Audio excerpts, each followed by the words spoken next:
Hello, and welcome to this special Christmas episode of Anime Audio Commentary. Today I'll be commenting on episode 24 of Ore Monogatari. If you'd like to watch along, then start watching now. So last we left off, things were in a pretty dire state.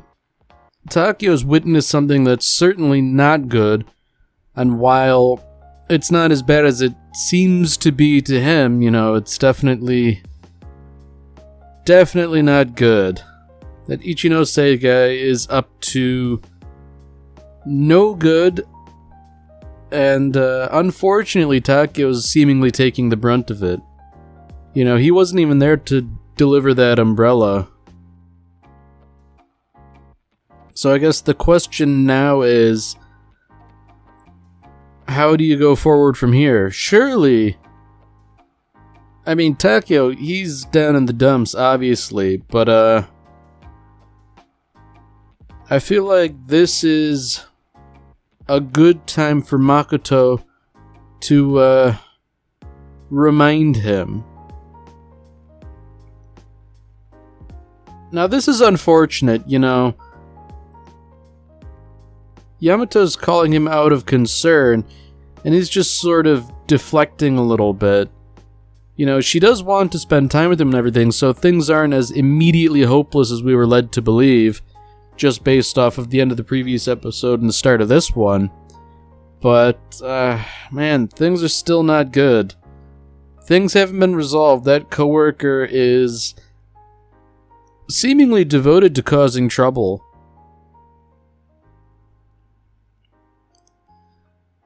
It's a little unfortunate because, this aside, the whole thing seems like a pretty good job for Yamato. She enjoys it. It's what she wants to do and everything.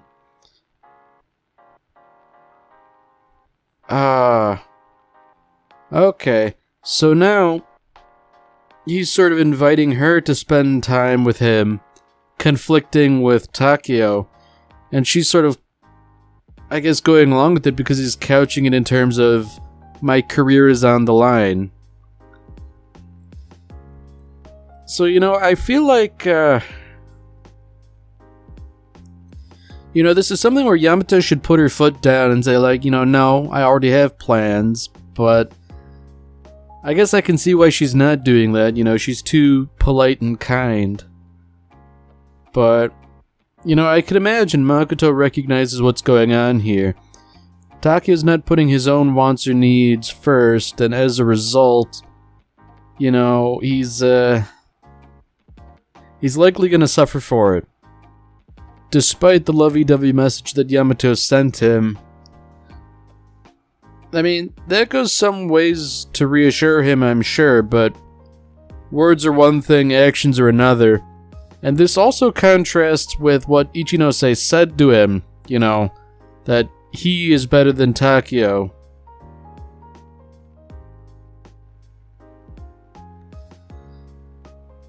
Alright, so good on Takeo, he's just sort of helping out, but the poor guy can't help himself. And that's unfortunate. Everybody's sort of noticing the lack of Yamato. And it's not like they wouldn't hang out with Takeo regardless, but she is, in a way, the life of the party.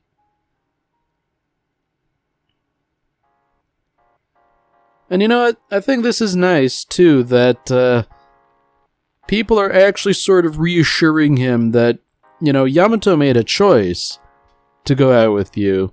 That's not some idle thing.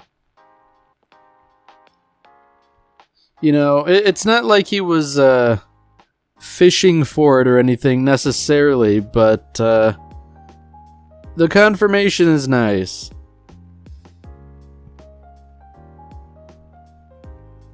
So I guess the question is, where do things go from here? Takeo, he's sort of reflecting on his faults and how he's not being as good a person as he could be, and therefore, Yamato might have cause to break up with him. But, he could improve, and therefore, he shouldn't give up out of hand. And you know what? I think Takeo's being too cordial, I'd imagine. I feel like it would almost be more appropriate to beat the guy to a pulp. I mean, considering how just sort of audacious he was in interfering, you know, maybe like, I guess exercising a little bit of force wouldn't be necessarily the wrong thing. Like, alright, you know, maybe beating up is too far, but maybe like scare him off a little bit. Now, Ai's raising a good point here, because while he can trust Yamato, he certainly can't trust this guy.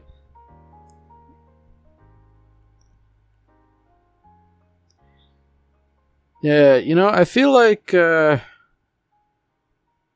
guy's really fishing here. You know, he's pretending as though he's having a lot more trouble than he actually is to try and get Yamato to help him out here. I mean, he sort of puts it in terms of her being his muse, but man, that is scummy how he's sort of referring to Yamato and himself as I guess an item. You know, it's maybe it's a quirk of grammar, but I don't know. That's just a scummy reframing of the situation.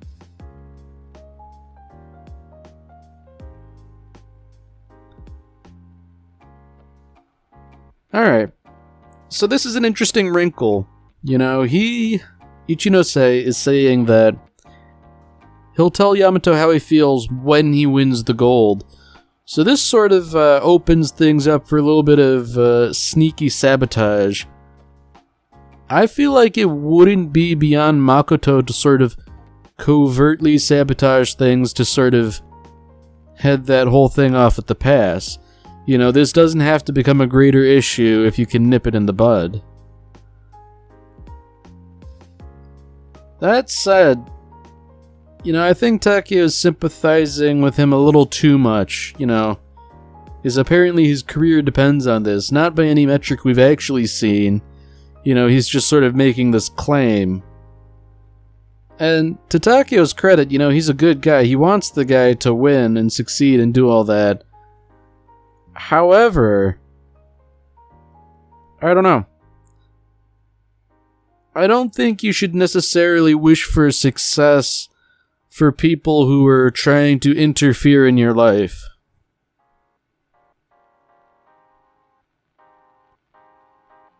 So, you know, he said that whole business about not confessing until he won the gold, but he's sort of doing that right now, saying, you know, my life was a lot worse before I met you, and now things are good.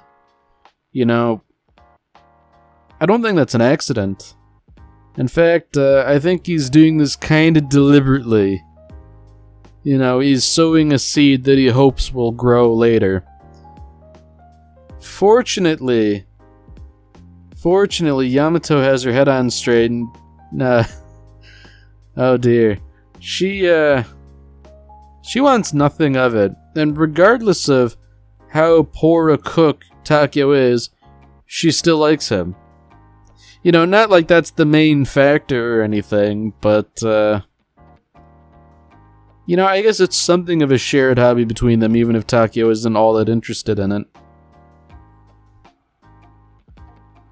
So I guess once again, you know, he can't be trusted. He's just sort of telling her, hey, when I win, I've got something important to tell you. You know, hint, hint, hint. I don't think it exactly takes a detective to work out what precisely he's hinting at.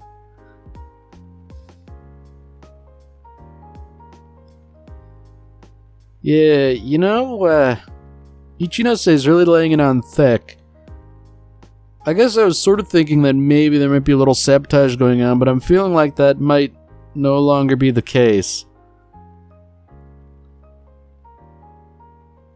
You know what? Yeah, you know what, sabotage, I think that's a little too pessimistic for something like this. I think, this is probably going to end up with as about a good an ending as you could hope to have.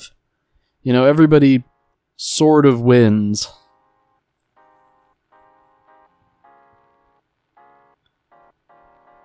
Okay, I'm wondering if that's going to be important, that Takeo has misplaced his phone. Oh dear. Poor Yamato. She thinks that the whole important thing Ichinose wants to talk about is her becoming a full-time employee. And, that's nice, but boy... she is refusing to read between the lines. I don't think she's being willfully ignorant, but, I could understand being in her position where, if you're happily in a relationship, you don't notice all the hints and other stuff that people throw your way.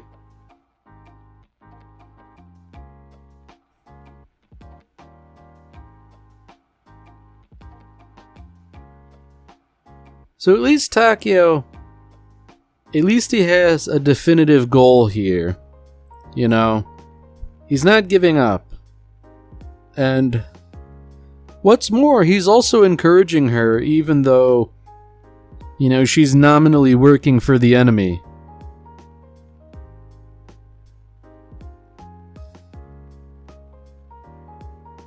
Yeah, well, I guess the question is, what now? Surely... I don't know, I feel like it would almost be beyond the pale for Takeo to show up and watch the competition.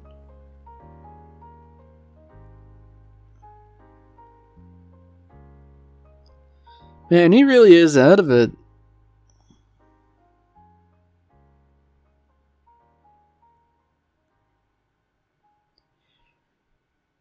Now, I imagine this is where things get a little bit more serious, I'd imagine there aren't many times when Makoto saw Takeo sort of out of sorts like this, And I can't imagine there have been very many instances where that had happened at all.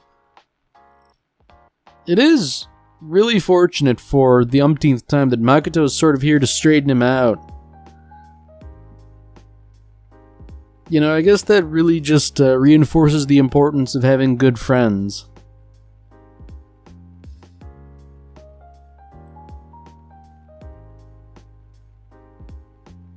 Alright, so here we have another fundamental misunderstanding.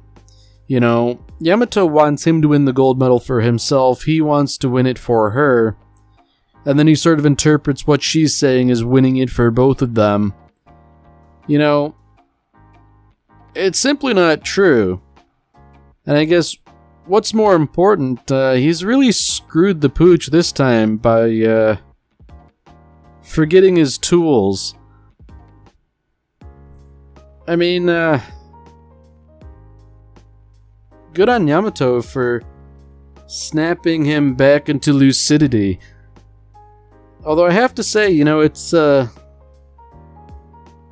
guess from her perspective it makes sense that she would call Takeo, but it's rather bold for, I guess, Takeo to get involved and to try and help, I mean, I said sabotage was unlikely, but I can definitely imagine this would be about as good an opportunity as any to sabotage things just by, being plausibly late.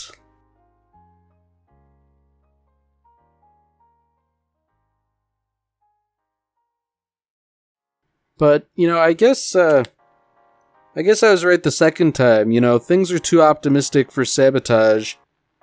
Takeo, despite ostensibly helping an enemy, is basically doing everything he can to ensure that he has a chance.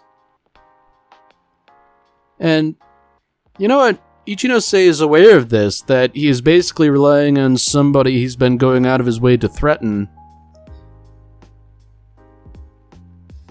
I'm wondering if this is the resolution here, if he realizes that Takeo is truly the better man, and therefore he should stop interfering.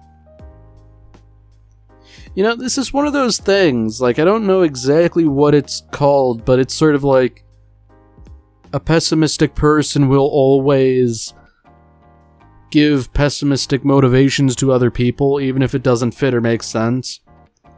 Ichinose is kind of a a scheming jerk, so he naturally assumes that Takeo must be the same. But Takeo acted totally altruistically in bringing the tools. You know, there were many justifications for him not to do that. But, I mean, I guess he's doing this for Yamato as much as just because it's the right thing to do. And it's nice that Ichinose is finally coming around to it, that, you know, Takeo's a good guy. And, you know, maybe he hasn't totally given up on his ambition, but, it's far more morally complex for him now. Because, you know, it's one thing to do something bad to a bad person. It's much harder to do something bad to a good person, especially when you have first-hand experience.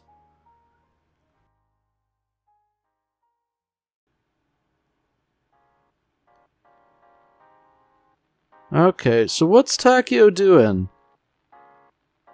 Does he just not want to watch and see who the winner is and, you know, let things happen as they may?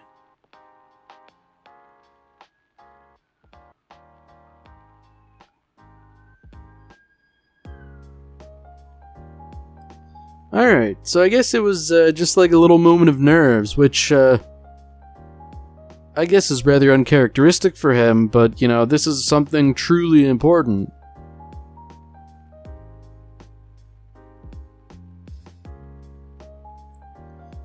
So this is interesting, you know, Ichinose is making himself out to be the bigger man here.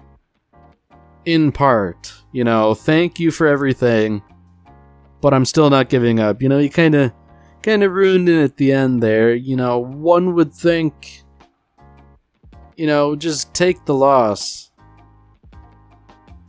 But it seems as though Ichinose is prepared to fight to the bitter end.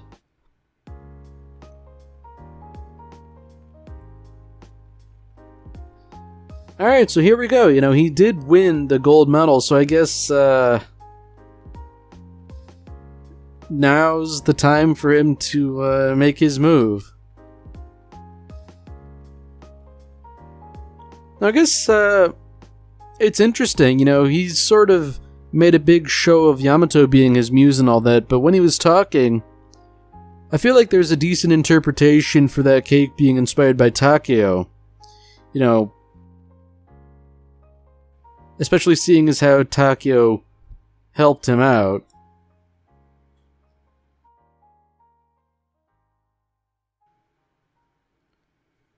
Okay, so he actually went through and did it.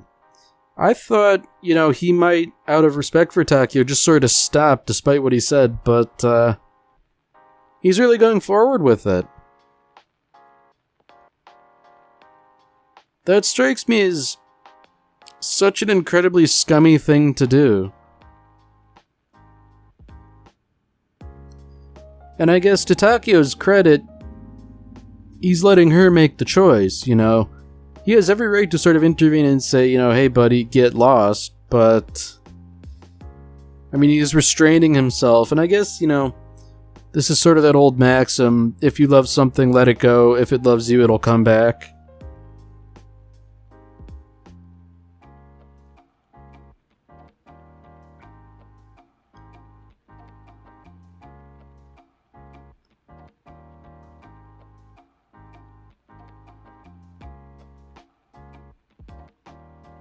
Alright, you know, I think that was the best possible answer. You know, there are good things about you, Ichinose, but, you know, my heart belongs to Takeo. And therefore, you know, the answer is just no. There's no way around it.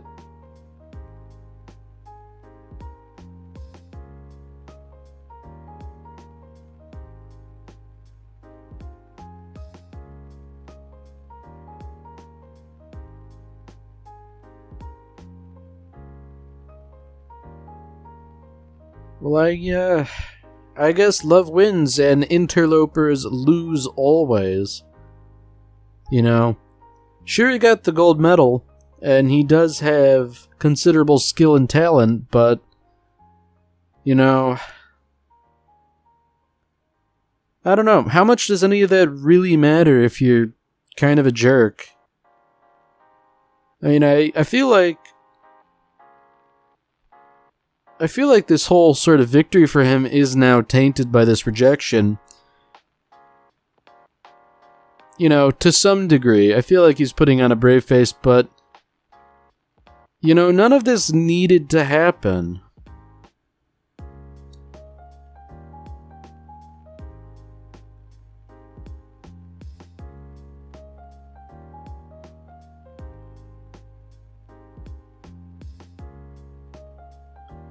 So this is interesting. You know, now they're talking about what happened, how long they knew, and all that.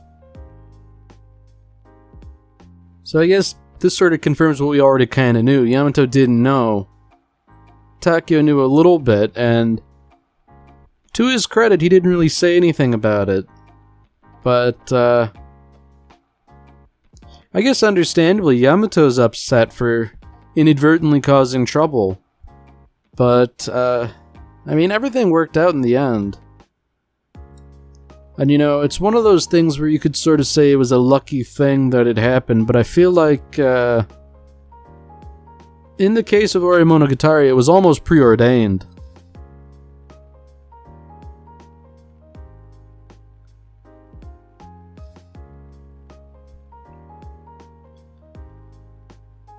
Well, you know what? I'd say, that's a pretty definitive happy ending.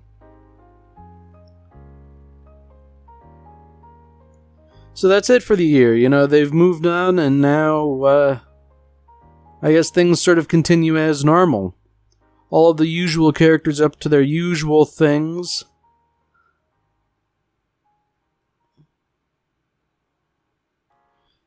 Yeah, you know, that's something. There is no real resolution between Ai and Oda, but, maybe someday.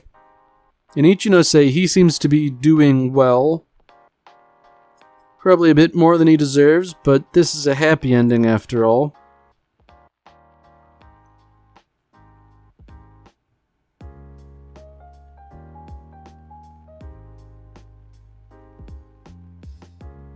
Yeah, you know, that's a nice sentiment, that Makoto will always be around to sort of help and make sure things go smoothly. And I guess, unfortunately, Takeo, despite all his efforts, he can't really shake that sort of perception of him being just this giant monster. But, you know, none of that really matters so long as Yamato loves him.